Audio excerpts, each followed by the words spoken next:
From the Times and the Sunday Times, this is The Story. I'm Manveen Rana. Earlier today, I spoke with President-elect Trump and congratulated him on his victory. I also told him that we will help him and his team with their transition, and that we will engage in a peaceful transfer of power. While I concede this election, I do not concede the fight that fueled this campaign.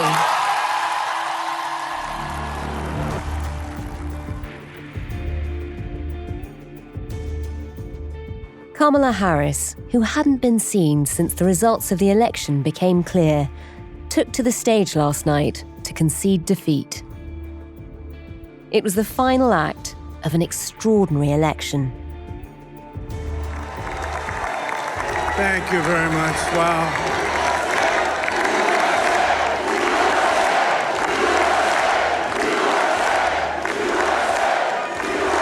Well, I want to thank you all very much. This is great. These are our friends. We have thousands of friends in this. America has decided. Donald Trump has won a stunning victory, winning not just the Electoral College, but becoming the first Republican president since 1988 to win the popular vote. It was a clean sweep of the key swing states, and Donald Trump managed to win the votes of many traditional Democrat supporters. It's the most remarkable political comeback after court cases, convictions, and 2 assassination attempts. But it's a political victory that our country has never seen before, nothing like this. I want to thank the American people for the extraordinary honor of being elected your 47th president and your 45th president. And I think that we just witnessed the greatest political comeback in the history of the United States of America.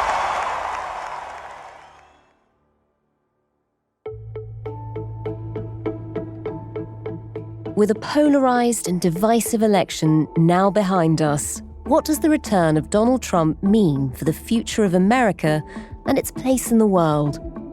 And who will he take to the White House with him? I feel today this sense of almost sort of inhalation of breath, like, wow, I can't believe we're doing this again. You never write Donald Trump off. I really, in my heart of hearts, don't think I ever really thought we'd do this again. So here we go.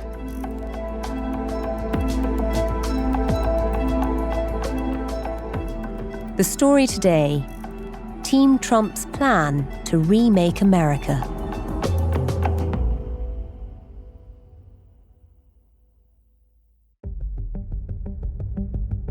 My name is Josh Glancy. I am the editor of News Review at the Sunday Times and also our former Washington bureau chief.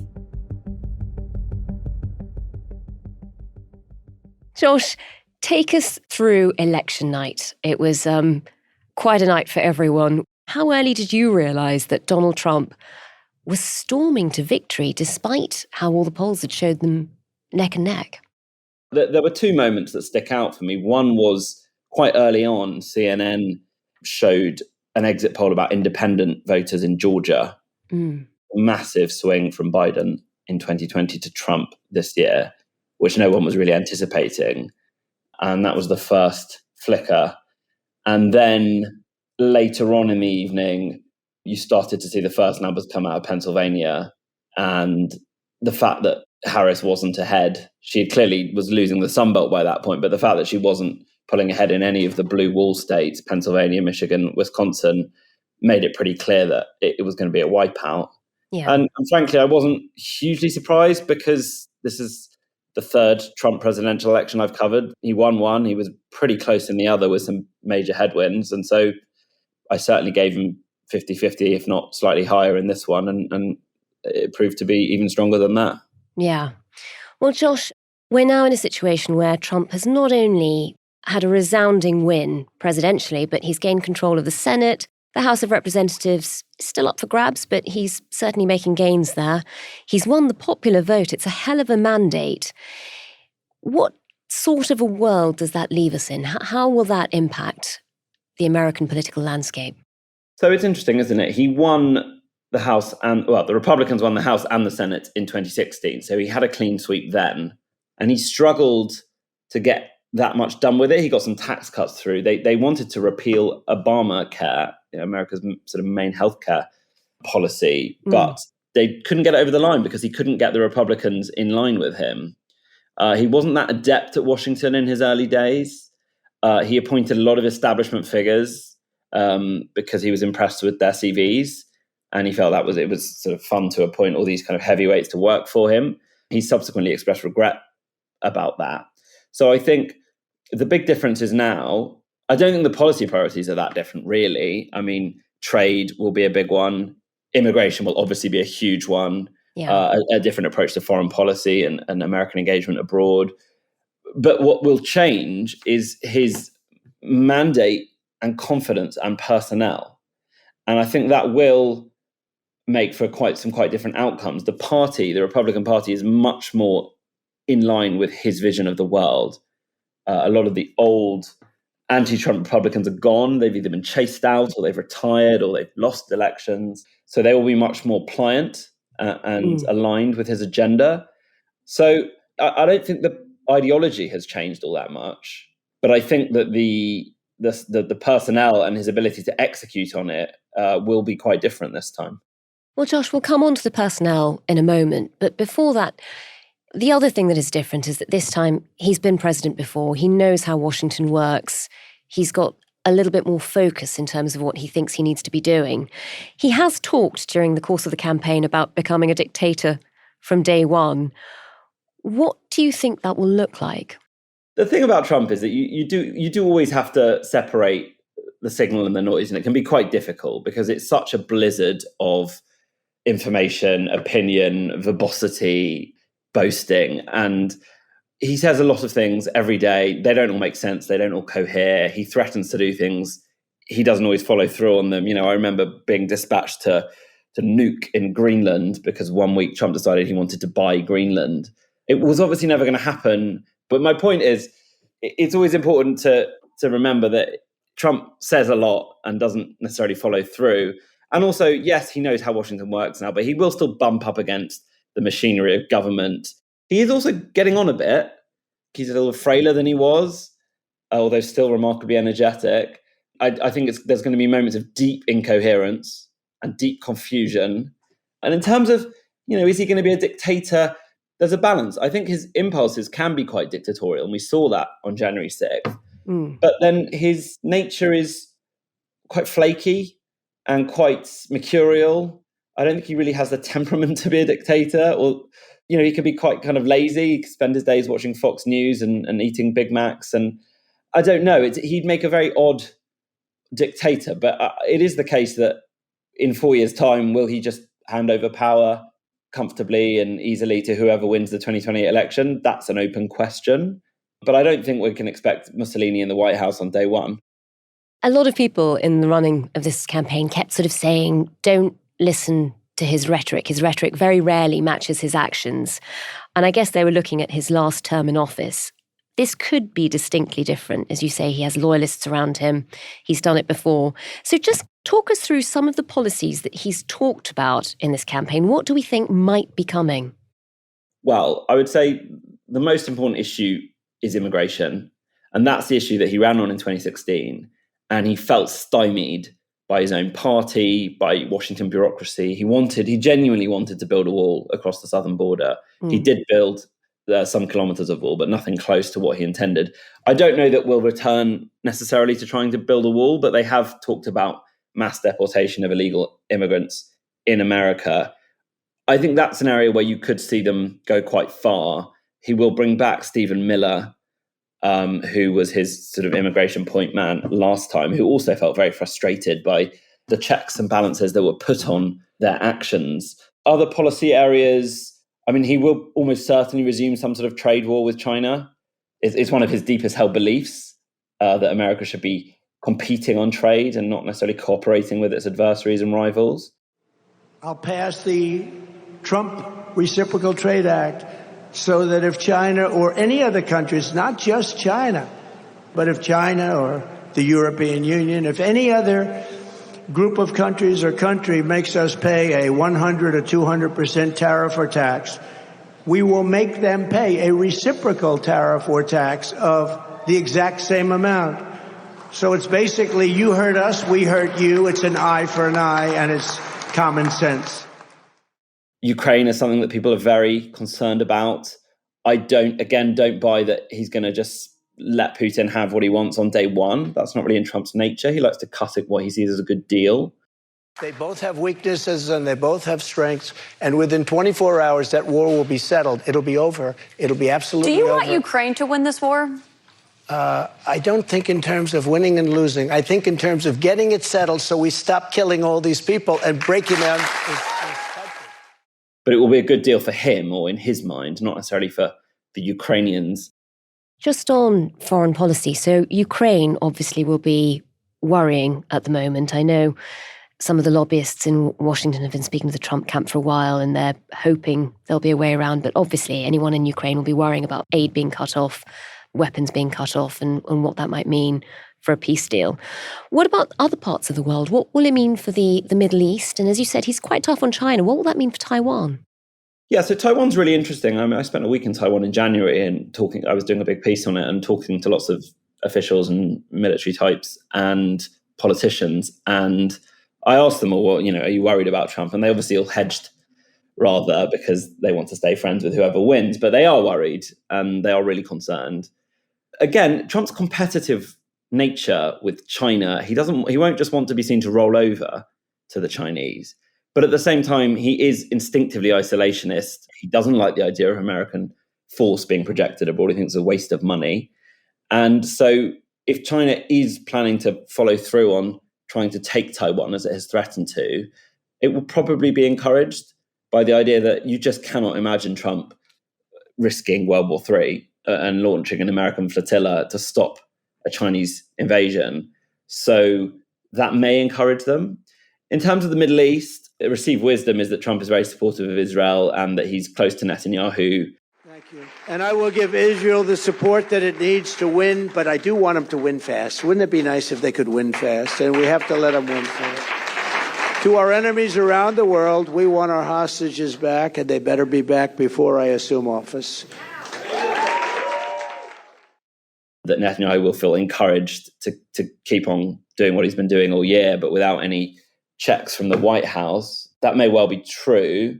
There are people, certainly within the sort of pro-Israel camp, that worry that Trump can be quite flaky and that there are parts of his base that don't like America's deep involvement with Israel in the Middle East. So he might not be as unequivocally pro-Israel as he was in his first term, but you wouldn't expect him to do anything other than back Netanyahu for the foreseeable.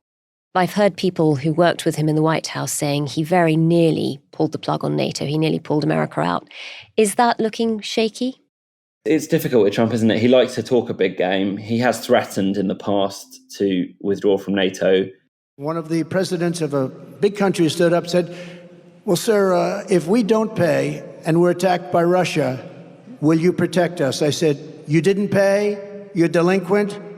He said, yes, let's say that happened. No, I would not protect you. In fact, I would encourage them to do whatever the hell they want. You got to pay. You got to pay your bills. But he also knows that that's a very effective, probably the only effective way of getting some European nations to pull their wallets out and pay for some more military spending. So I don't really think that he would want to withdraw from NATO. The outcome of his first presidency was defense spending went up in Europe, and that was a good thing. That was overdue. So that's probably not the area I'm most concerned about. What is the bit that you're most worried about with Trump?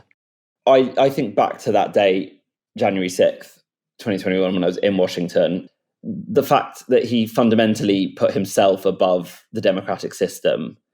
And I think any man who's willing to do that is a danger and has some dangerous impulses. And if pushed to the extreme, could do real damage to the system.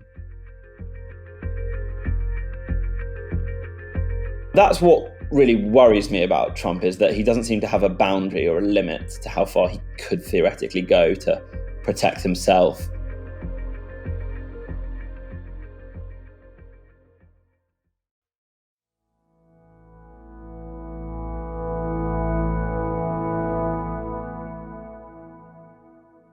And Josh, we've talked about foreign policy. We've talked about how Trump will go down in the rest of the world, I suppose. But what about domestically? What will change? I mean, a lot of people in the run-up to the election, even he talked about having a plan, but a lot of people talked about Project 2025. I know he's distanced himself since, but do we have a sense of what might be coming? So Project 2025 was this vast policy document produced by the Heritage Foundation, which is a swanky right-wing think tank in Washington. And it had various contributions from Trump officials. He doesn't seem to take it that seriously himself. I have nothing to do with Project 2025. That's out there. I haven't read it. I don't want to read it purposely. I'm not going to read it. This was a group of people that got together. They came up with some ideas, I guess some good, some bad, but it makes no difference. It became a Democratic talking point. But it did have some interesting indications in it. I mean, one of the big themes of it was dismantling the administrative state. And that's something that Trump and allies like Steve Bannon talk about a lot, that they feel that there is a blob, a deep state, you can call it what you want, that is basically liberal and obstructs them from executing what they want in government and is basically a sort of brake on real change. So that was in the Project 2025. That's something I could imagine Trump going pretty hard at. It is easier said than done. The deep state, or whatever you want to call it, is quite a sort of structured and deeply rooted set of institutions and people. You can't just wipe it all away. But that's an area where I think we could see some real change. I mean, they've talked about shutting whole departments. Yeah, again, I mean, are they going to shut the Department for Education overnight? Are they going to shut down the FBI? I'm not going to rule it out. As I said, Trump doesn't really have limits the way some people do. They also talk about abortion in that document and sort of bringing in a federal abortion ban. I think Trump's quite cautious on that because the Republicans have been burned politically by pushing abortion bans. Yeah. Although not on Tuesday night, I should add. And I think Trump himself isn't that bothered by abortion. It's something his base cares about, or some of it. There's obviously a very motivated core of people who do want to push that stuff forward. So we'll see, I guess. Josh, tell us about some of the people who will be around Trump. We don't know exactly who's going to be in the new administration, but we've got a few hints. And clearly last time round, the people around him made a big impact on the way he governed. What do we know about the people who will be around him now? Well, as they say in Washington, personnel is policy. And he had a lot of conventional figures, you know, big CEOs like Rex Tillerson, Marine generals like Jim Mattis, who did dictate his policy to some extent. I mean, he appointed John Bolton, the sort of hawkish foreign policy guru, who he now loathes. They hate each other, in fact. So it's going to be a different cast this time, although there will be some familiar names. I mean, a big one is obviously Elon Musk. Oh, let me tell you, we have a new star.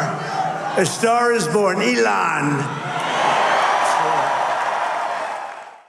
Who is difficult to sort of see beyond at the moment.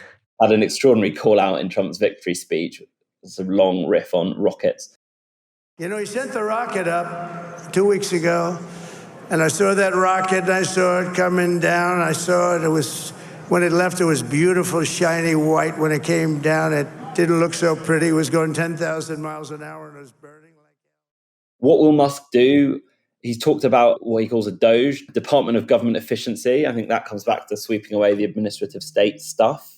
I think he could easily be put in charge of that. Musk, as we know, is a radical person and will seek radical solutions. I suspect that relationship will be quite volatile. I wouldn't be shocked if we were here in a year's time doing a podcast on how Musk and Trump fell out. But obviously, fireworks wherever Elon Musk goes. So that could be pretty interesting to watch. Do you think it might impact the new administration's view on big tech and whether it's regulated?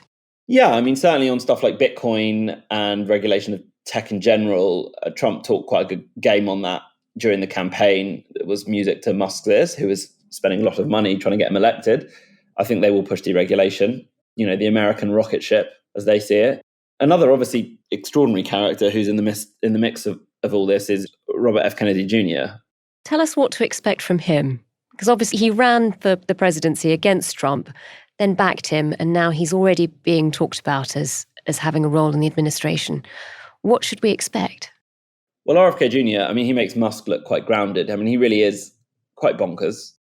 There's 25% of Americans who believe that they know somebody who was killed by a COVID vaccine. Killed? Killed. 25% of Americans, 52% of Americans believe that the vaccines are causing injuries, including death. Obviously, he has some pretty wacky views on vaccines and trying to get fluoride out of the water. Again, these strike me as the kind of nutty policies that I sort of see not sort of failing to launch, if you like. So he is a vaccine skeptic. He's talked about taking fluoride out of the water system. And he is being talked about in terms of the health portfolio. Yeah, well, that's his big obsession. He's a crank, really. Slightly alarming. It is alarming. No, sorry. Maybe I should sound more alarmed. It is alarming. And he will, I'm sure, impact the world in ways that won't all be positive. I just sort of have this, having covered the first Trump administration, I just have this slight sense with these very volatile, mercurial figures, they often tend to fall out. They're all great talkers and promisers. Not everything gets done. I think that's why Musk is quite interesting, because Musk really is a doer. He does tend to execute on his ideas.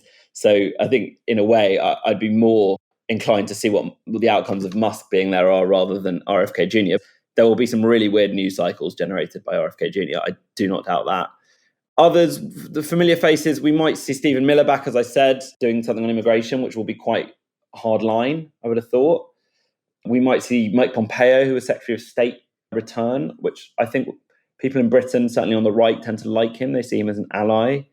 I was proud to be a part of President Trump's team. I talked to him every day for 4 years, first as CIA director and then as Secretary of State. And what I was so proud of is that we understood the greatness of this nation, and we never once apologized for the United States of America. Not once. Quite a sort of intelligent, thoughtful guy who has stayed very loyal to Trump. There's a guy called Rick Grenell, who's kind of a MAGA loyalist, who is also in the mix for Secretary of State. He was ambassador to Berlin in the last administration. You know, that's pretty hardcore, make America great again. And then you've got JD Vance, of course, who is now the presumptive nominee for 2028, if we have an election in 2028.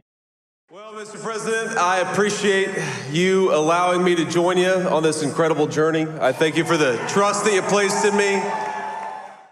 He is smart, he's young, he's energetic, he's divisive.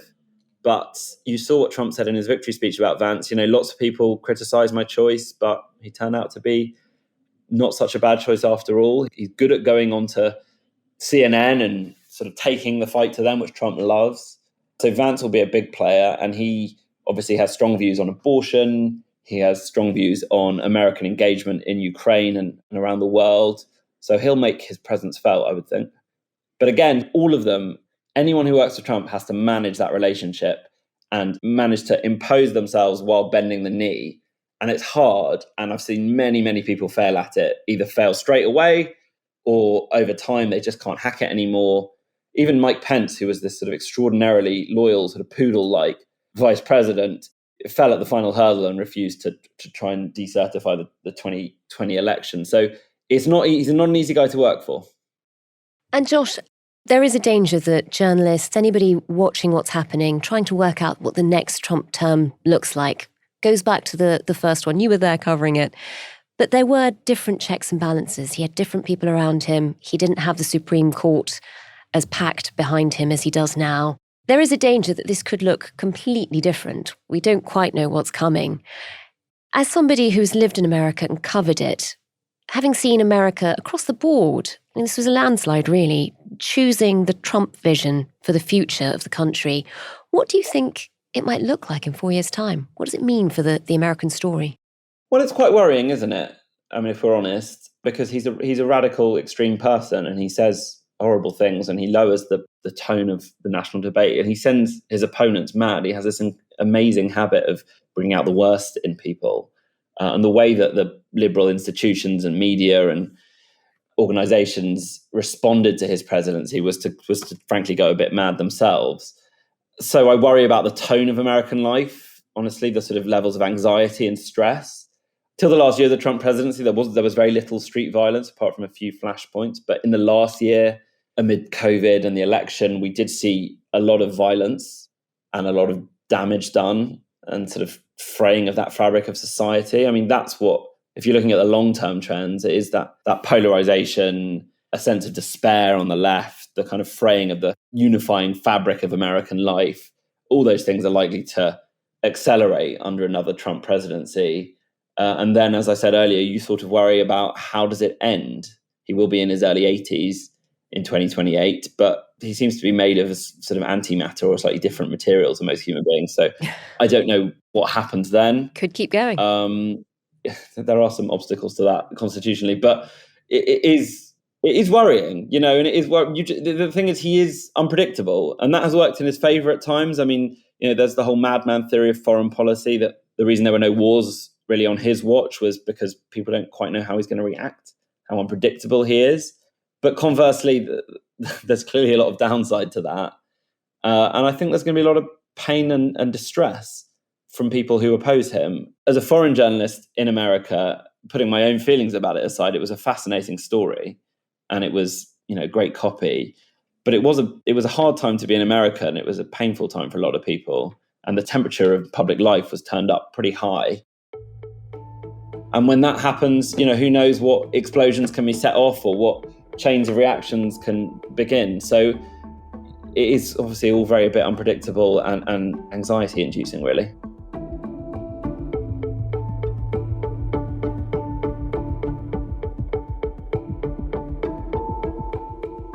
That was Josh Glancy, the editor of the News Review at the Sunday Times and former Washington correspondent.